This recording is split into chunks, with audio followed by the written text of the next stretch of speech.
2025 সালে বেশ কিছু রদবদল আনলেও পাকিস্তান ক্রিকেটের সাফল্য আসেনি। টি-20, টেস্ট কিংবা ওয়ানডে সব ফরম্যাটেই যেন পাকিস্তান বছর জুড়ে নিজেদের নামের প্রতি এক প্রকার অবিচার করেছে।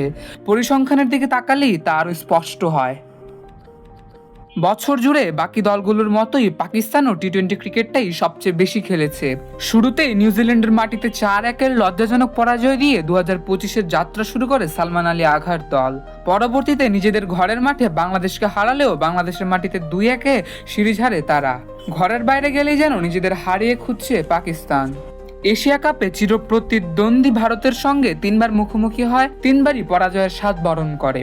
বছর জুড়ে টি-20তে 34 ম্যাচ খেলে 21 জয়ের বিপরীতে হেরেছে 13টি ম্যাচ। জয়ের শতকরা ছিল 61.76%। আমরাই নাম্বার ওয়ান। নাম্বার ওয়ান হচ্ছে মেরিল পেট্রোলিয়াম জেলি। ওয়ানডেতে পরিসংখ্যান যেন আরও হতাশাজনক। ওয়েস্ট ইন্ডিজ এবং নিউজিল্যান্ডের সঙ্গে সিরিজ হারের পাশাপাশি রয়েছে চ্যাম্পিয়ন্স ট্রফিতে হতাশাজনক পারফরম্যান্স। স্বাগতিক দেশ হয়েও গ্রুপ পর্বে একটাও ম্যাচ জিততে পারেনি পাকিস্তান। বছর জুড়ে 17 ওয়ানডেতে মাত্র 7টি জয়ের বিপরীতে হেরেছে 10টি ম্যাচ।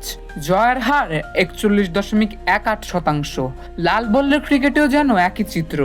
2025 সালে 5টি টেস্ট ম্যাচ খেলে 3টিতে হেরেছে পাকিস্তান। নেতৃত্বের বদল, টি-20 টিম ঢেলে সাজানো, কোনো কিছুতেই যেন নিজেদের চেনা ছন্দ খুঁজে পায়নি পাকিস্তান। পুরো বছর জুড়ে এমন পারফরম্যান্স তাই হতাশ করেছে সমর্থকদেরও। নতুন বছরে নিশ্চয় ব্যর্থতার পুনরাবৃত্তি করতে চাইবে না পাকিস্তান। স্বপ্নিল ভুইয়া, খেলা 71।